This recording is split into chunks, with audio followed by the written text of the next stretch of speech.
During my investigation into South Africa's farm murders, I've heard plenty of stories, but there is one woman in particular who has seen it all.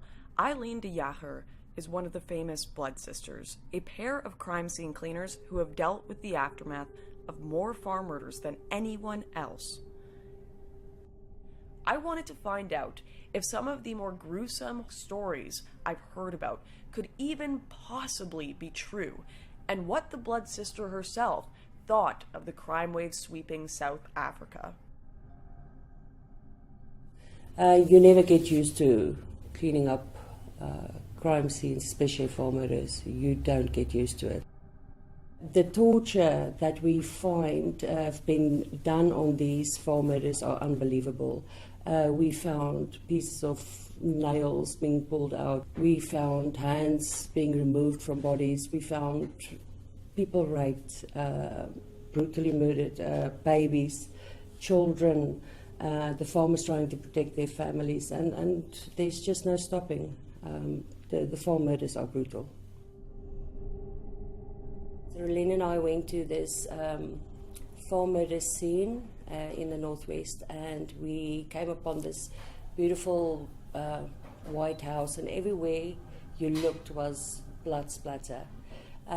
Since from where you walked in, there was blood against the curtains, the walls, the paintings, the floor, and you could see where two babies were murdered in the bathroom. So they were definitely attacked while giving the babies a bath. One of them actually survived and crawled all the way from the bathroom. He was about 2 years old. Crawled all the way from the bathroom to the main bedroom where the mom was murdered. She was dragged to the bedroom, raped and killed, and then the one baby was murdered in the bath and the other one got out and crawled, and he died there by her side. That was a very terrible one.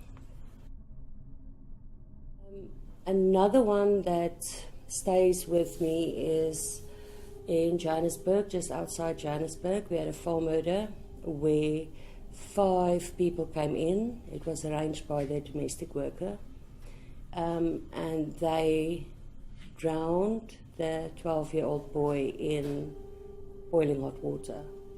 So we had to remove the skin from the bath as it was peeling off him in the hot water. That was a terrible scene. What's particularly bizarre about the crime in South Africa towards white farmers is much of it is played off as simply robberies gone wrong. But one has to wonder how you can accidentally torture an entire family, accidentally cut someone's eyes out, or accidentally rape them for days. The crimes in this country seem to take on a far more wicked nature than those in most of the world. It's not about robbing or stealing. It's been classified, especially on the crime stats as well, that it's attacks or robberies, burglaries. But because there is no statistic for farm murders currently in South Africa, the brutality of the farm murders in South Africa is undescribable. The things that you see on farm murders, the torture, the time it took to do the killings, the brutality and the ongoing torture is unbelievable.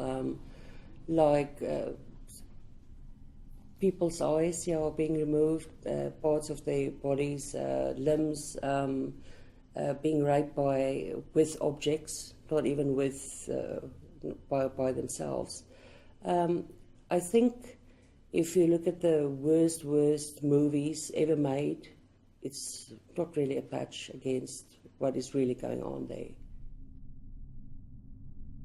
I wanted to find out what could motivate such gruesome attacks, but given their sensitive work with the South African police, a state-controlled force, Eileen made it clear she wasn't able to answer certain questions. 90% of the increase we found is due to unemployment, racial discrimination, and there's no hope. If you don't start your own business in South Africa, where are you going to work? There's no work. Racial discrimination against who, if you don't mind me asking? Yeah, I have to be careful. Yeah, Because I have to be a little bit careful. We work very closely with government. Racial discrimination against. No, it's okay. We have to be so careful. Even if she couldn't comment on this, with the government nearly ignoring the issue altogether, and certainly not releasing research on it, one can only speculate on motives. But one thing that is becoming certain is that things are getting worse. They started weekly. We would get one call a week to come and assist at either farm attack or farm murder. Now it's daily. It's definitely daily. It's increased unbelievably. Hearing these stories from the Blood Sisters is not an easy thing to do. Believe me, I have these just horrific, evil images that they described burned into my memory. But when the South African government refused to publicly discuss this problem and potential solutions to it, and even seem willfully ignorant of it, just playing it off as simple burglaries, we have to do the job that the government and the mainstream media won't, and talk about this issue now, because otherwise we are going to be hearing a lot more of these dreadful tales.